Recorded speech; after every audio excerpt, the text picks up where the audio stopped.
Tonight, breaking news, Hurricane Harvey's brutal aftermath. A massive area still underwater. Dramatic rescues from the sky. Our Matt Gutman right there. First responders breaking through rooftops. Hospitals evacuated. Firefighters battling a blaze in the flood zone. The door-to-door search for survivors here in Houston as tens of thousands return home to find properties in ruin. Also, the new explosions threat at a chemical plant. The fires erupting. Fears of toxic fumes. Homes nearby evacuated. More than a dozen officers treated. Surveying the damage, the vice president in Texas, comforting victims and helping pick up the pieces. John Carl with the one-on-one exclusive. And the day of giving. As the hard-hit Gulf Coast begins its long recovery, Americans across the country opening their hearts and wallets to help their neighbors in need. This is ABC World News Tonight with David Muir. Tonight, special coverage of the disaster in Texas. And good evening. Thanks for joining us on this Thursday night. I'm Tom Yamas, in for David. And tonight, Houston is turning the corner, but as you can see just behind me, there are still so many rain-soaked neighborhoods. And now, new dangers are emerging. Take a look at this. Extreme flooding and dramatic new rescues east of here. The sky filled with helicopters. An explosion and fire in a flooded chemical plant. The company expecting more to come. A hospital with no water and running out of supplies. All of the patients there evacuated. And as the floodwaters recede in some neighborhoods and families are coming back, a new assessment tonight. As many as 100,000 homes damaged by the storm. And tonight, clearly, Harvey isn't done yet. ABC's Matt Gutman with some of the storm's latest victims in Beaumont tonight.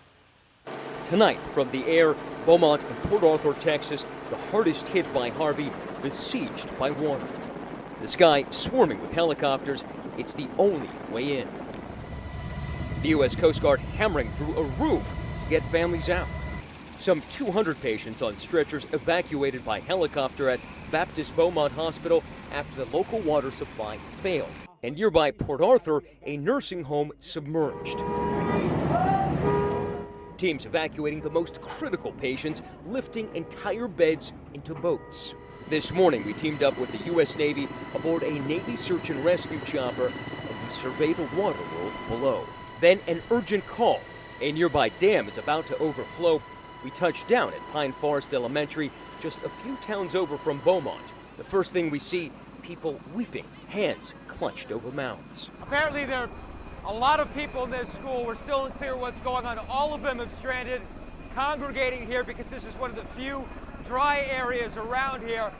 There's basically nowhere for them to go but up. Time is short. We jog in with the Navy rescuers, people everywhere. Until just now, this was a shelter. The little they brought in those bags. Now they're ordered to hurry. All right, they guys, can take even just take less. your medicine. We're okay. We're okay. We help them to scramble together their essential belongings while they hold back tears. With other rescuers carrying out dogs, we help this family take what it can.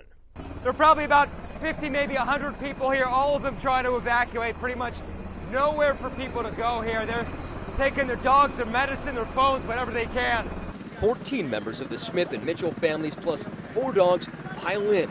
These are just a few of the thousands that have needed rescue over the past few days as Harvey continues to wreak havoc. That Navy rescue crew comforting the families frightened and shocked by their sudden displacement. The family grateful to have each other. Right now we're taking them to another shelter. It is in a drier area, higher ground where they're going to be safe. They're dropped off near a shelter. We unload the dogs and a few possessions, rushing them away from the helicopter where they thank their rescuers with hugs. Then it's a sprint back to the helicopter. And such an incredible rescue effort right there. Matt Gutman joins us live from Beaumont, Texas. And Matt, tonight, as those first responders help to get all those families to dry land and into shelters, there are now new and major concerns over the city's water supply. That's right, Tom. Check out, this is the Neches River. It is not forecast to crest until tomorrow at 7 feet above the record. And water is everywhere, but not a drop to drink. That water supply you mentioned shut off citywide. And the lone operating hospital here saying it might have to shut down in 48 hours. They are already evacuating shelters here. One official telling me she simply doesn't know where to put these people. Tom. 48 hours. Matt Gutman with the crisis in Beaumont tonight.